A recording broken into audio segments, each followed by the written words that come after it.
Yeah, so could you briefly state your name and role at the Treehouse for us? Yes, my name is Nate Bihldorff. I'm the Director of Localization. Great. Well, thank you for joining us today while we get to capture some more direct feed footage of Breath of the Wild. Yeah. And we are so excited about this game. You Obviously, our whole audience is excited about this game. This is a big deal. Yeah. And now that we've seen, I think, the scope of even just the Great Plateau area in the demo, I think we can see why Nintendo chose to focus on this game specifically for E3, because there's so much. Yeah.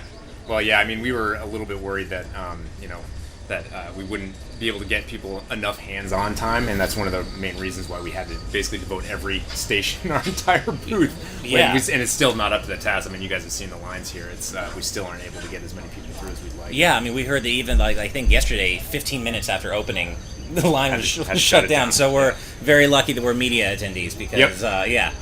So one of the things that's most striking to me about Breath of the Wild is that, especially starting with this demo now, you literally are dropped in to this gigantic, expansive Hyrule and just encouraged to go explore. And that, of course, recalls the original Zelda. Yep, absolutely. Yeah, it's actually my favorite bit is you already saw the opening bit. You come out onto that cliff top probably within 2 minutes, something like that. And the game does sort of nudge you. I mean, you see that there's an old man down a path, and there is a natural path down. Right. And so maybe a bunch of players will start taking that, but you don't have to. You can take one step forward, fall off the cliff, and die immediately. Exactly.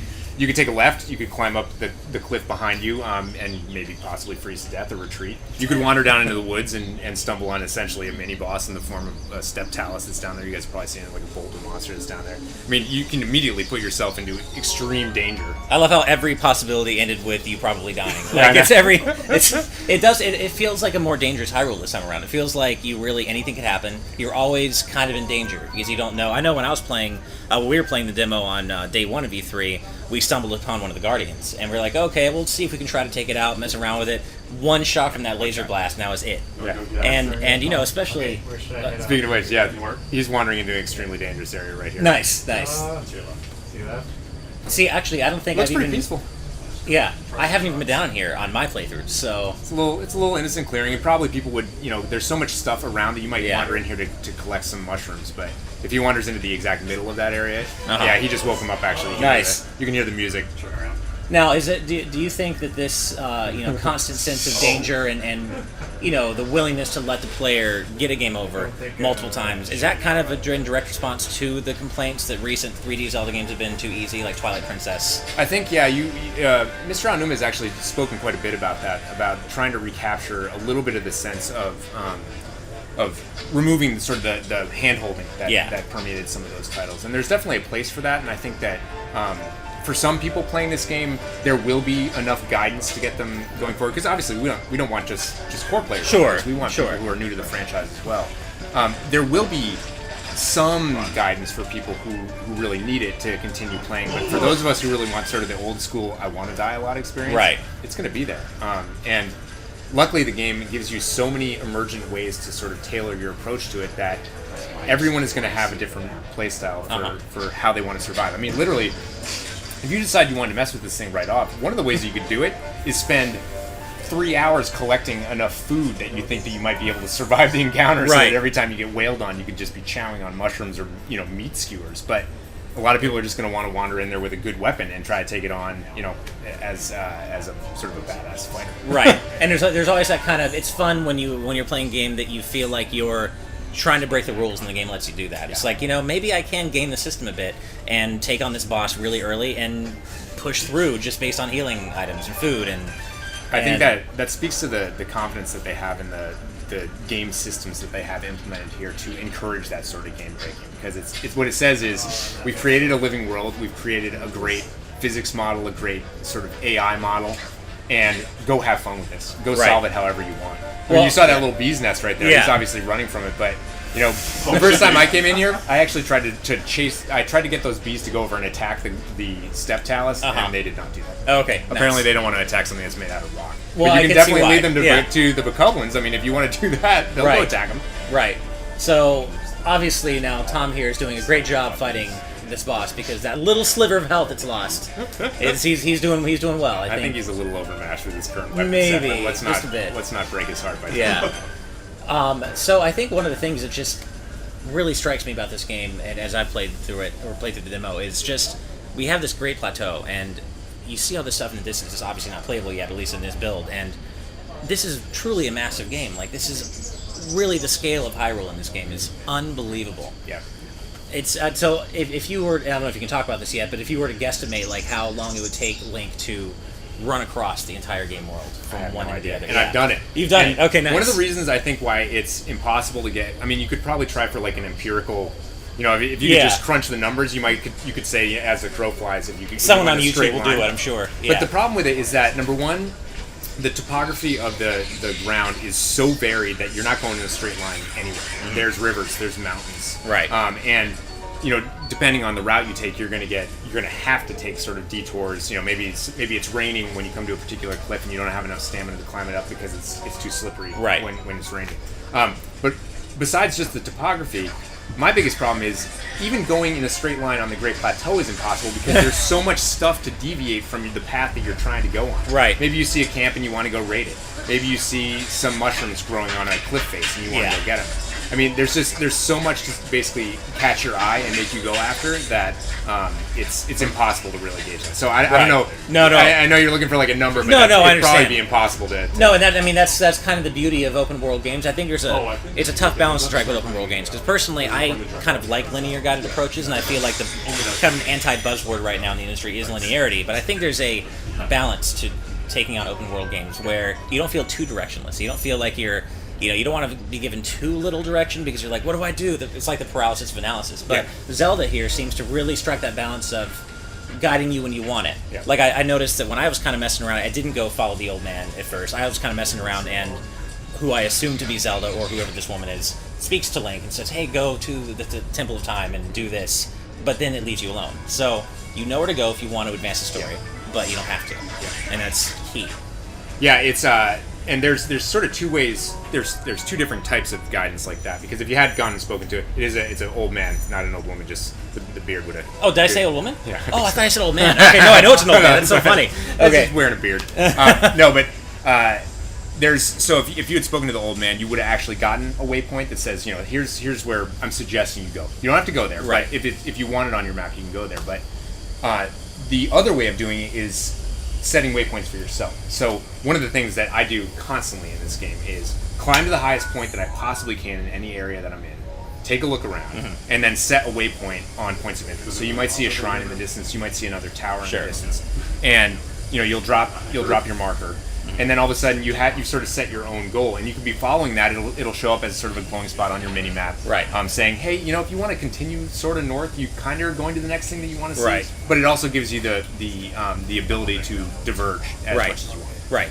Well, I noticed even just exploring on my own that I would see all these shrines in the distance, and now you guys have said there are over 100. You already died. You already died. Yeah. It really caused a brush fire. It's probably going to kill everybody else in the area.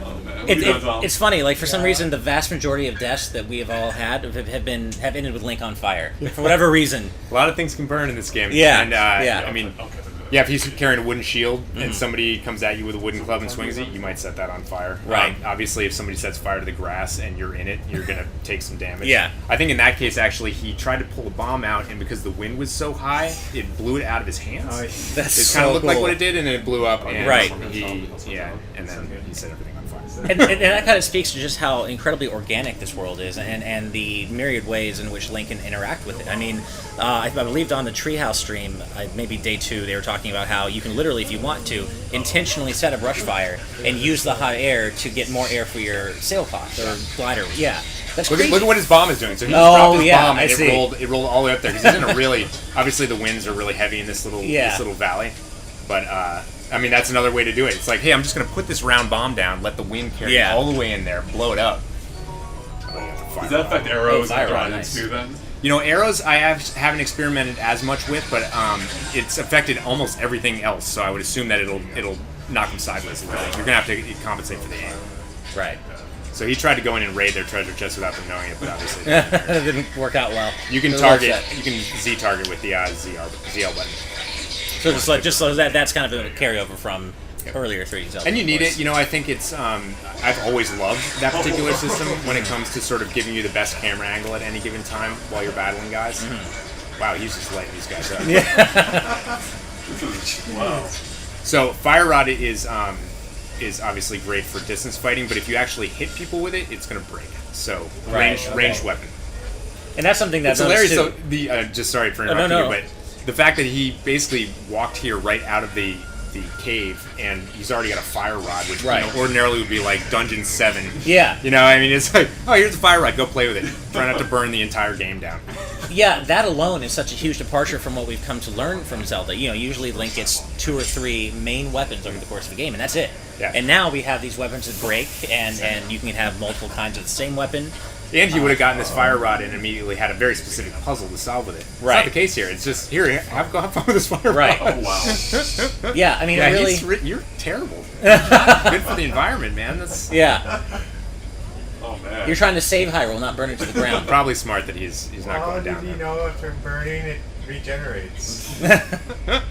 It's fast-growing grass. Actually, that's a great question. So when you cut down like a tree or something, does it come back over time, or? In my playthroughs of the game, eventually, I mean, the world is so big that eventually you wouldn't be able to start chopping down trees and then 50 hours later come back and have all those trees still down. Okay. There's some regeneration, but it's not immediate. I mean, it's not like the type of thing where if you do a lot of clear cutting in one area and then take 100-yard steps to the right and come back, it's all going to be back up.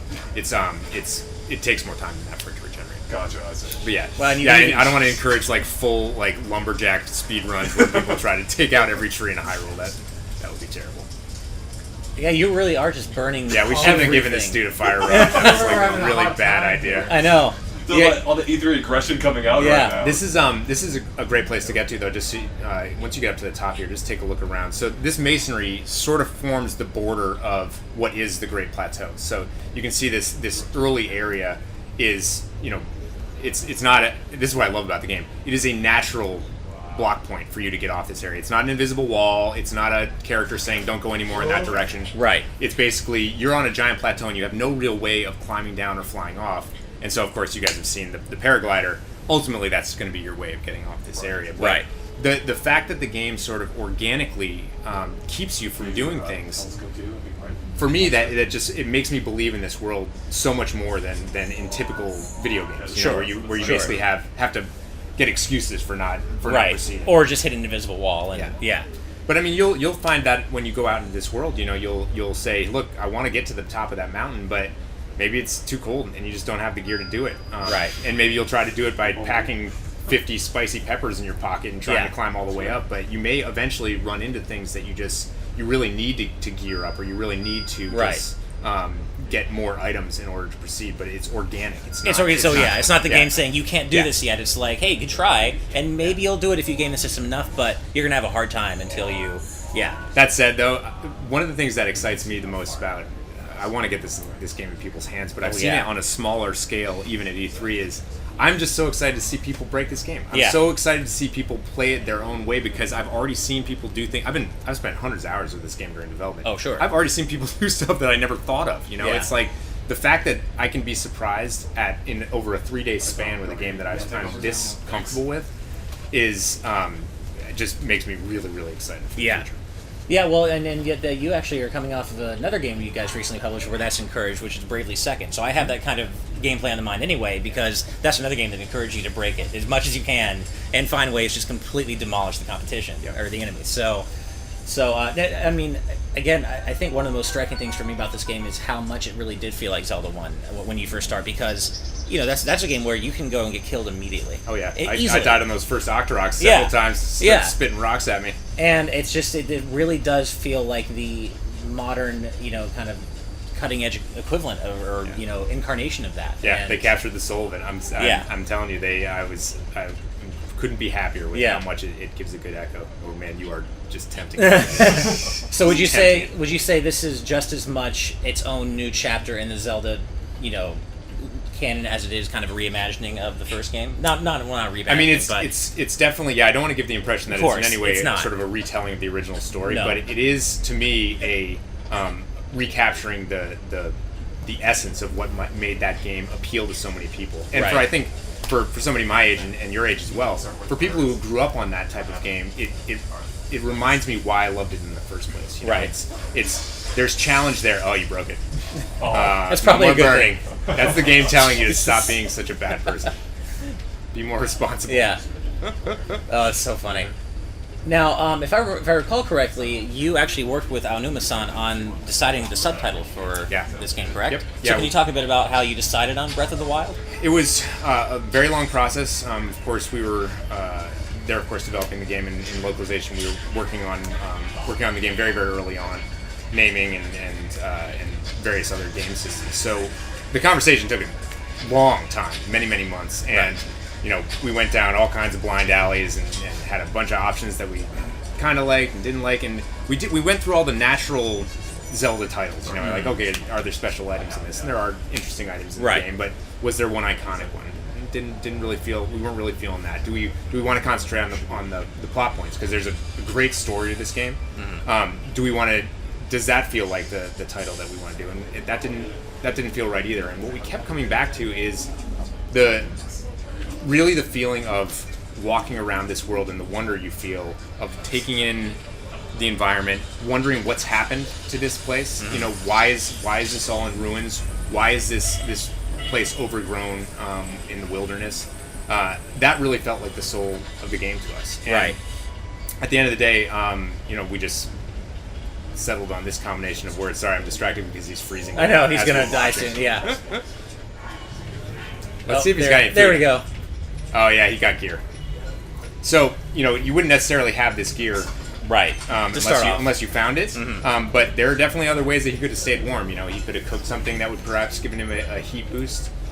He could carry a torch for a while until. But anyways, sorry, I got. No, it's fine. No, please. So we ultimately settled on Breath of the Wild, and I think we both had this sort of the same image in mind, and I'm glad that it made it into the trailer. That closing picture in the trailer where you have this ruined guardian on an overgrown hill of grass with just the wind blowing in the background. That Breath of the Wild really just feels like that scene to me. You're listening to the wind is almost the breath of nature, and it felt right. So he liked it, I liked it, the dev team liked it, and here we are.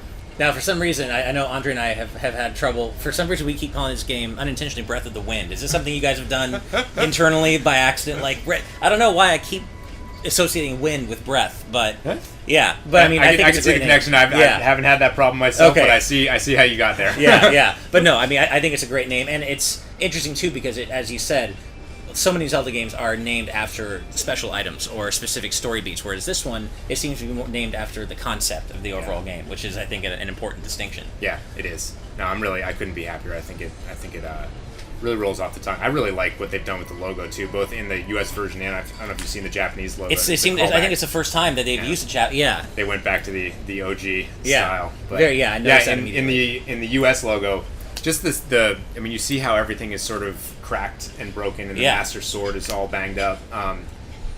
But you have there's the silhouette of a flower growing on top of it. And it's that image of sort of a once great society. It's a melancholic feeling, It is. This was a place that was once great and is now, it's fallen into ruin.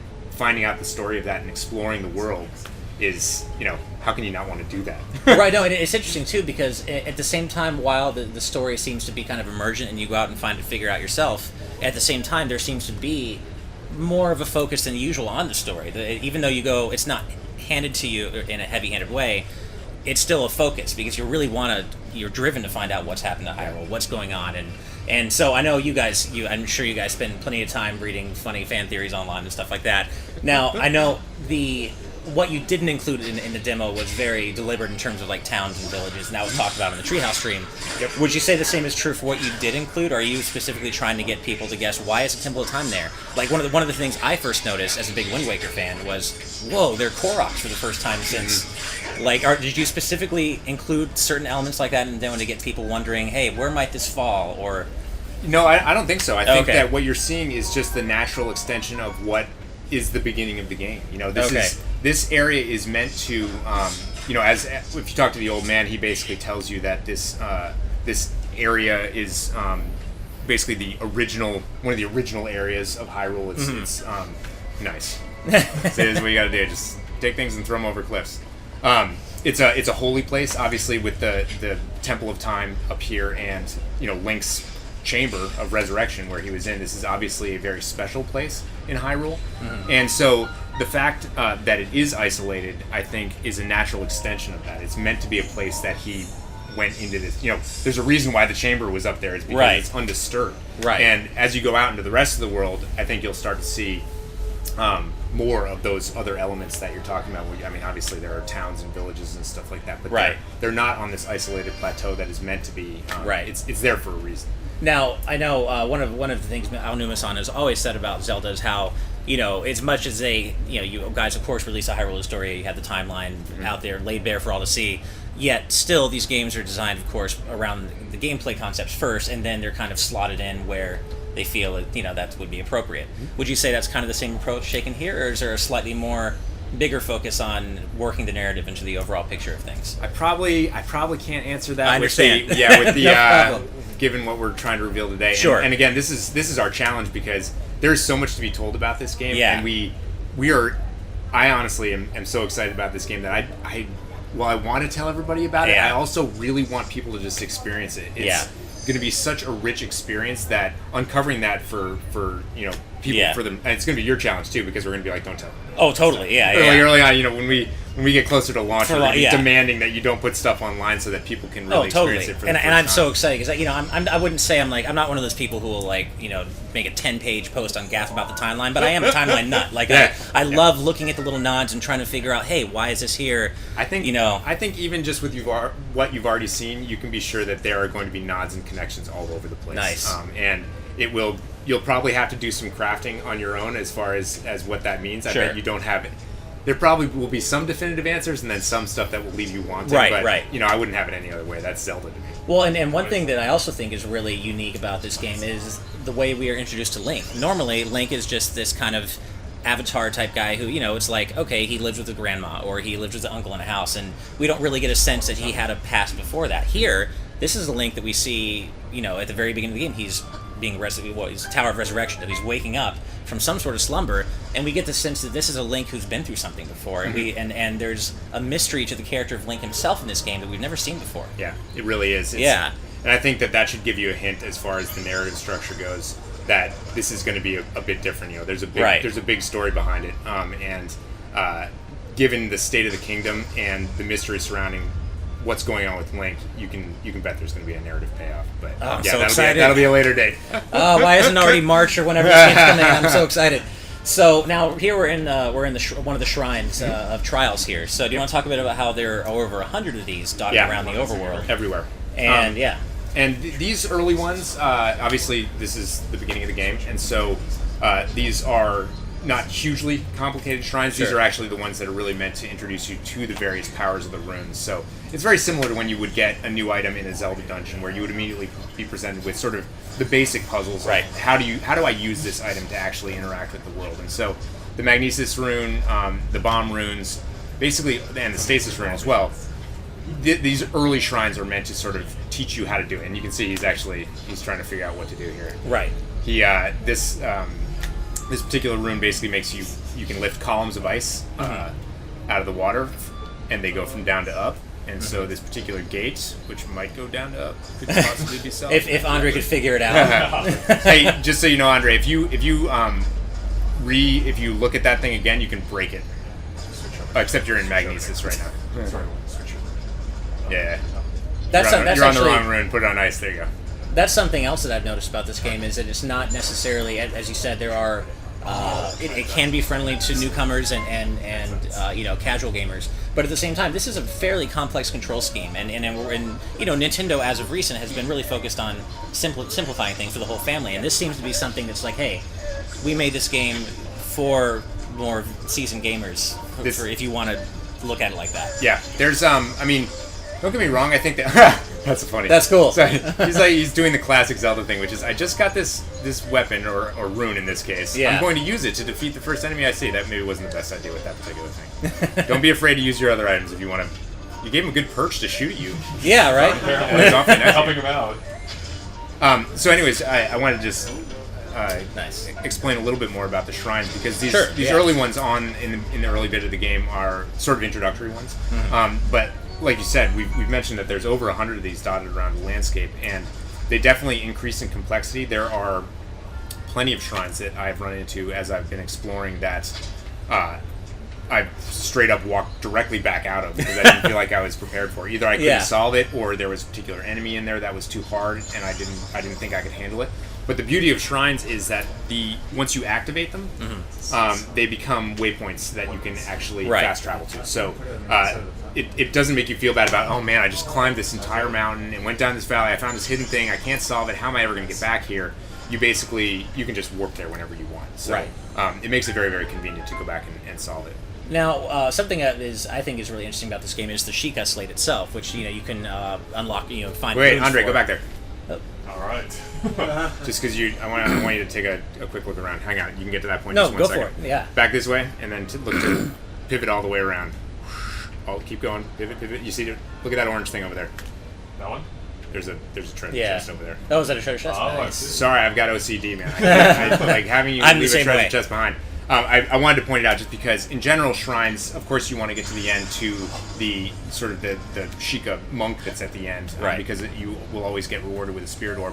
But you will also typically find a treasure chest in there somewhere as well, and it's often a very secondary solution to the puzzles that are in there. It's like, okay, I solved the main shrine, but I maybe had to do a secondary puzzle to get this extra thing. Well, and there's clearly value there because that broadsword he just found is a lot more powerful than anything he has right now. They stick good gear in here, and you want to come in because the spirit orbs are very important towards you sort of upgrading in a very Zelda-like way, but you also constantly need to be recycling your gear. I mean, just in your short playthrough, I'm sure you've broken a ton of weapons. But luckily, there are weapons everywhere. Yeah. And I think the virtuous cycle of breaking weapons, using them, but then getting another weapon constantly really fuels exploration in this game, because you might not have time, feel like you have time to go into a particular enemy camp, but you might be like, you know what?